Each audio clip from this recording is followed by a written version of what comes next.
Bom dia, meninas! Tudo bem com vocês? Como é que vocês estão? Eu já estava com saudade de sentar aqui nessa minha cadeirinha e gravar um vídeo para vocês, porque os últimos estudos foram minhas convidadas e foram estudos maravilhosos, mas eu também gosto de falar, porque quando eu sou a pessoa que vos fala, eu aprendo bastante também. E isso me enriquece, isso me ajuda a crescer como cristã, como mulher, como filha de Deus. Então hoje eu estou muito feliz porque eu vou falar sobre 1 João, que é o nosso foco do nosso estudo de hoje. E é uma carta que eu gosto muito, particularmente sempre gostei. Eu acho que eu já falei, né, que o meu evangelho favorito é João. O meu versículo da Bíblia inteira favorito está em João. Então tudo que está relacionado a João eu tenho aqui bem pertinho do meu coração. E aí, como a gente sempre faz, uma pequena introdução que serve não só para a 1 João, mas para a 2ª e para a 3ª, porque também foram escritas pela mesma pessoa, que no caso é o apóstolo João.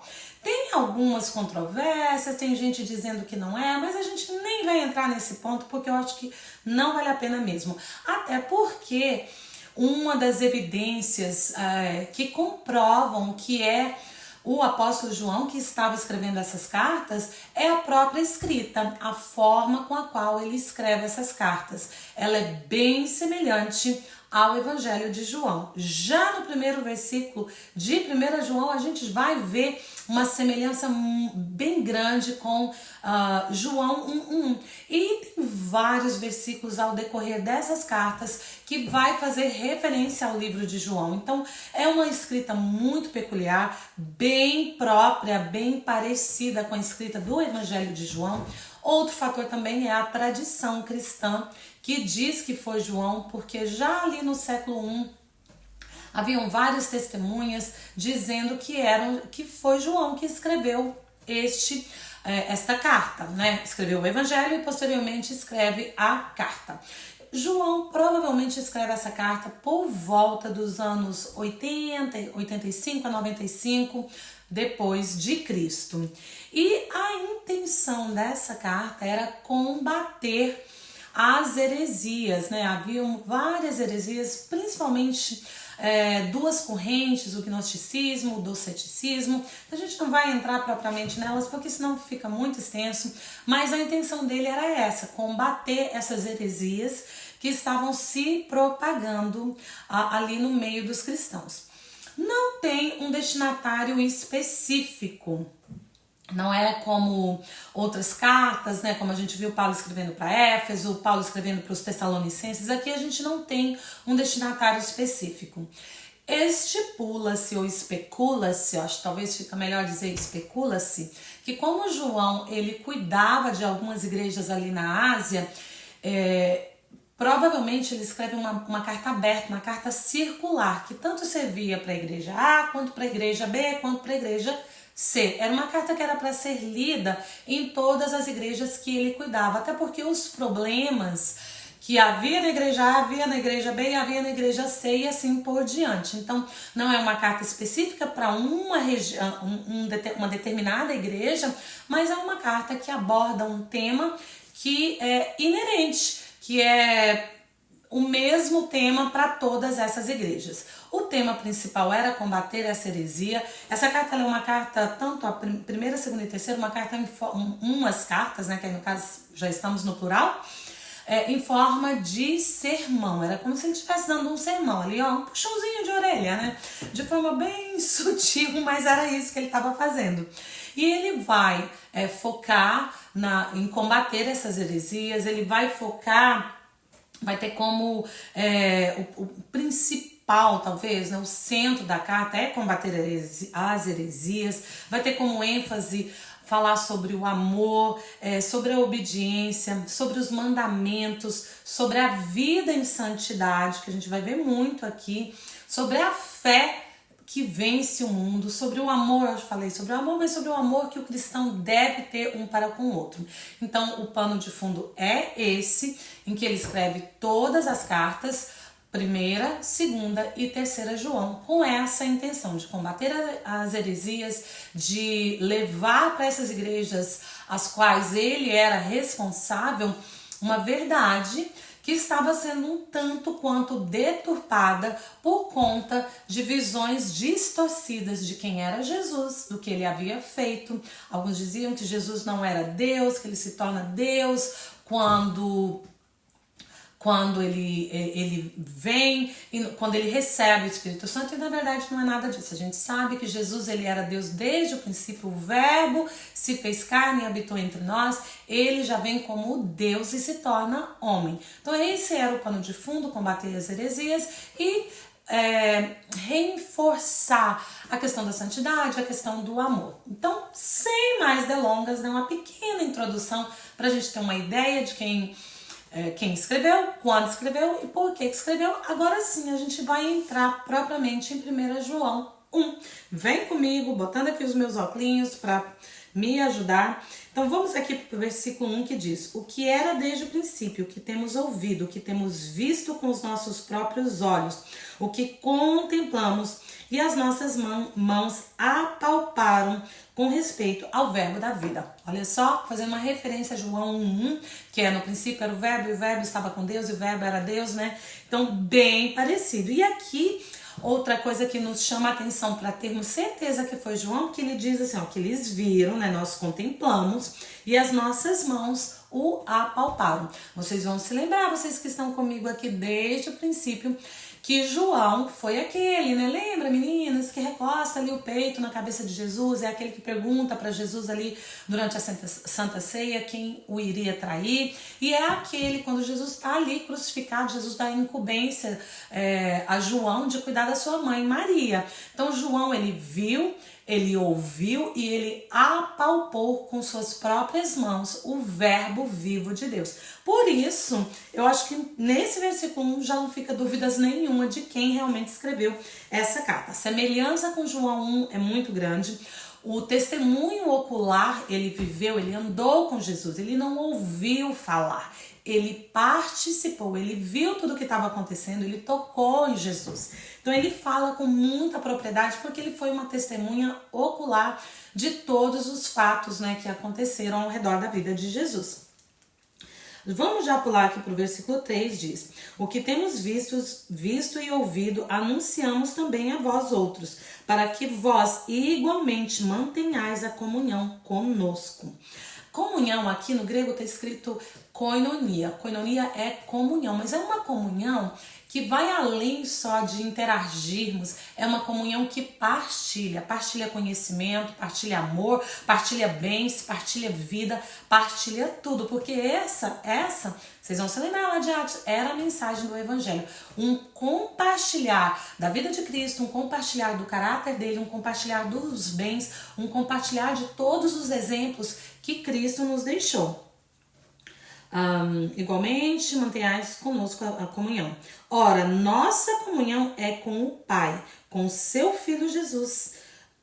Nossa comunhão é com o Pai e com seu Filho Jesus Cristo. Então, o que o apóstolo João está falando? A gente tem comunhão com o Pai e com seu Filho. Então, compartilhe conosco essa comunhão com o Pai e com o Filho, com ninguém mais. Exatamente já combatendo as heresias que vinham falando que Cristo não era o Filho de Deus, que...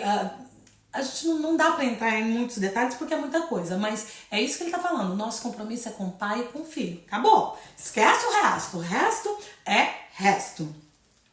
Versículo 5.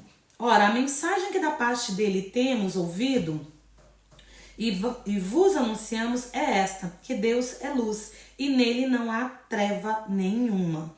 Então, olha ele reafirmando, lembra que Jesus é a luz do mundo, Deus é luz e nele não há trevas. Não adianta a gente querer pensar, tem uma filosofia chinesa que diz, né, que todo bem, né, yin yang, todo bem tem um pontinho de mal, todo mal tem um pontinho de bem, diminuindo a questão do próprio diabo de ser uma coisa tão ruim. E agora tem séries...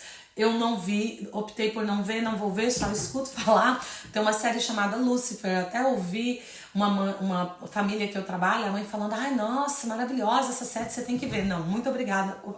Eu optei por não ver. É uma opção minha, não estou dizendo que você não tenha que ver. que mostra que o diabo não é tão ruim assim. Primeiro, é um ator lindíssimo, que já chama a atenção. Então, o mal não é tão ruim. E o bem não é tão bom assim. Então, não, meninas, o mal é ruim sim, o diabo é ruim sim, não tem nada de bom nele e Deus não tem trevas. Ele é luz, pura luz, aquela luz que ilumina, que acaba com toda, que dissipa toda escuridão. Não há trevas em Deus, não há um pontinho negro nele, ele é simplesmente essa luz que irradia, que ilumina o mundo. E ele ainda diz assim, ó, se dissermos que mantemos comunhão com ele e andarmos nas trevas, mentimos e não praticamos a verdade. Se porém andarmos na luz como ele está na luz, mantemos comunhão uns com os outros. E o sangue de Jesus, seu Filho, nos purifica de todo pecado. Então, o que ele está falando? Olha, não adianta a gente dizer que a gente anda na luz, mas comete pecado. Não adianta a gente dizer que nós temos comunhão com Deus, mas fazemos coisas que são das trevas, coisas que são escuras, coisas que não condizem com a luz.